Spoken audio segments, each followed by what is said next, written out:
Good morning students, my name is Vishal Bansal.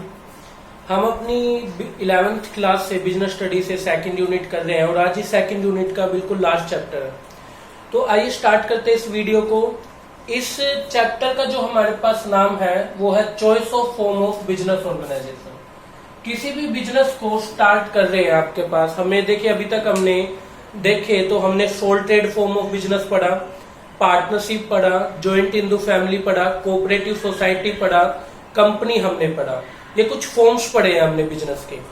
उन हर एक forms की हमने मेरिट, लिमिटेशन, कैसे ये बिजनेस बनाए जाते हैं, हर एक चीज को पढ़ा है।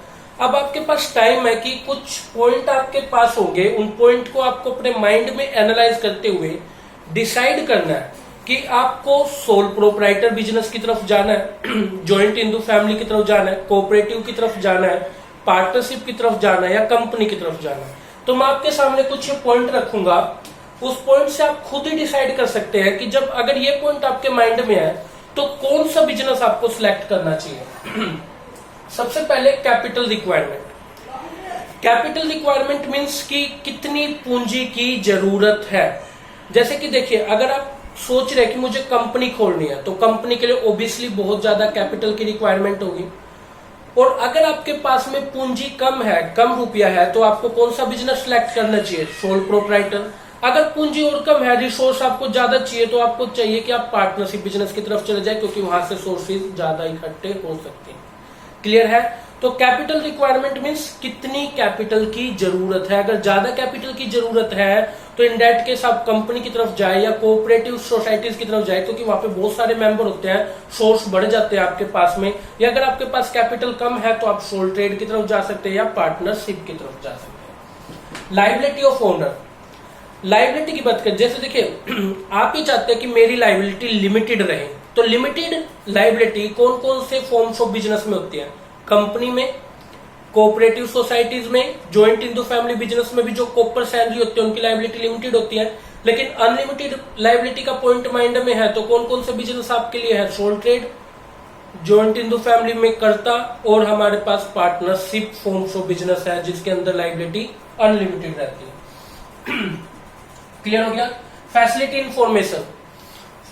कंपनी बनाते टाइम आपको अभी पढ़ा है आपने लास्ट वीडियो में, कितनी दिक्कत आपके सामने आती है। बहुत मुश्किल होता है एक कंपनी को सेटअप करना, एक अथॉरिटी लेना, एक रजिस्टर्ड करना अपनी कंपनी को। लेकिन देखिए, सोल ट्रेड बिजनेस है आपके पास, पार्टनरशिप बिजनेस है आपके पास, हिंदू अनडिवाइडेड फैमिली बिजनेस है, उन्हें स्टार्ट करना कितना इजी है।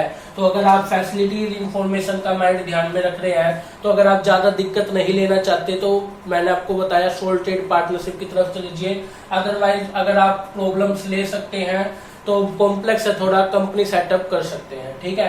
Continuity and stability.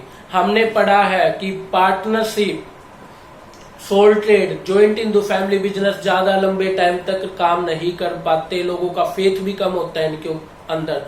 लेकिन कंपनी, कोऑपरेटिव सोसाइटीज ये लंबे टाइम तक काम करते हैं। तो कंटिन्यूटी और स्टेबिलिटी का पॉइंट माइंड में रखना चाहते हैं तो कंपनी और कोऑपरेटिव सोसाइटीज की तरफ जाएंगे। टैक्स लायबिलिटी, टैक्स में मिलने वाली छूट। देखिए, सोल ट्रेड को, पार्टनरशिप को, ज्वाइंट इंदू फैमिली बिजनेस को कोई टैक्स में छूट नहीं मिलती। अगर आपको टैक्स में छूट चाहिए तो कोऑपरेटिव सोसाइटीज की तरफ जाइए। टैक्स में छूट लेना चाहते हैं तो आप कंपनी की तरफ जाइए। मैनेजमेंट की नीड। अगर आपके पास ज्यादा मैनेजरियल स्किल नहीं है तो आपके लिए बेटर है कि आप किस बिजनेस की तरफ जाए? सोल ट्रेड की तरफ चले जाए, पार्टनरशिप या ज्वाइंट इंदू फैमिली बिजनेस। लेकिन आपके पास बहुत अच्छी मैनेजरियल स्किल है तो आप जाइए कंपनी या कोऑपरेटिव सोसाइटीज की तरफ में। फ्लेक्सिबिलिटी का पॉइंट होता है कि कल को आप कुछ चेंज करना चाहे अपने बिजनेस के अंदर।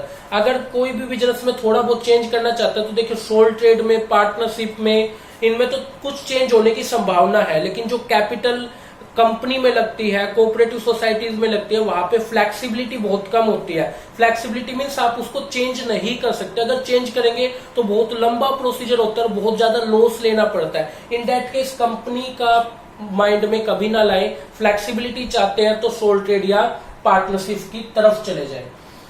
स्केल ऑफ प्रोडक्शन, मतलब अगर आप बिजनेस लार्ज स्केल पे प्रोड्यूस करना चाहते हैं, मतलब किसी भी गुड्स को लार्ज स्केल पे प्रोड्यूस करना चाहते हैं, तो ऑब्वियसली आप क्या डिसाइड करेंगे? कंपनी या कोऑपरेटिव सोसाइटी।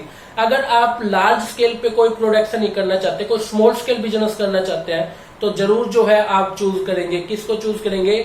या तो आप चूज करिए सोल ट्रेड को, या चूज करिए पार्टनरशिप को, या ज्वाइंट इंटू फैमिली बिजनेस को।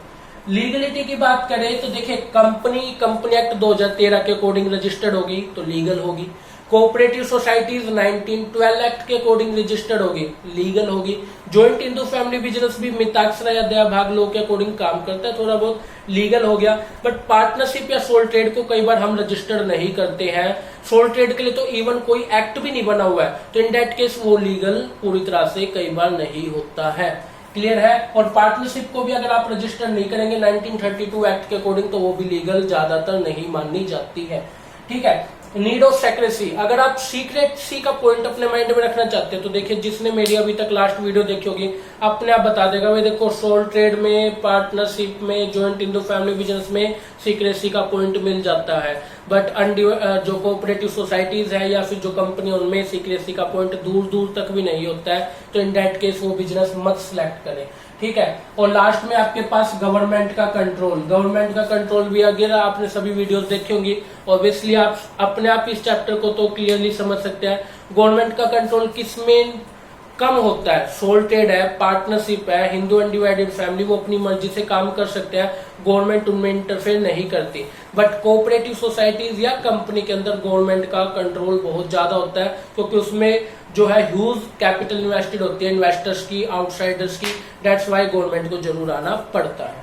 तो ये सब पॉइंट है आपको माइंड में रखने पड़ेंगे जब आप सिलेक्ट करने जा रहे हैं एक फॉर्म ऑफ बिजनेस। अगर आपके माइंड में कि मुझे ये फॉर्म बिजनेस का सिलेक्ट करना है, तो इन पॉइंट को जरूर अपने माइंड में रखें। देन सोचें कि मुझे कौन सा बिजनेस सिलेक्ट करना है, सोल ट्रेड करना है, मुझे हिंदू अनडिवाइडेड फैमिली करना है, मुझे कोऑपरेटिव सोसाइटी की तरफ या पार्टनरशिप की तरफ या कंपनी की तरफ जाना है। इन पॉइंट को ध्यान में रख के करें। ठीक है। कोई भी अगर पॉइंट समझ में प्रॉब्लम आ रही है तो एक बार आप अपनी लास्ट वीडियोस को जरूर देख ले जो अपलोडेड है संस्कारम वीडियो लेक्चर्स के, उसमें ये मेरा फोन नंबर है। कभी भी आपको जरूरत पड़े तो आप मुझे कांटेक्ट कर सकते हैं, व्हाट्सएप कर सकते हैं, मैं वहां से आपकी क्वेरी जो है ले सकता हूँ। ठीक है स्टूडेंट, थैंक यू।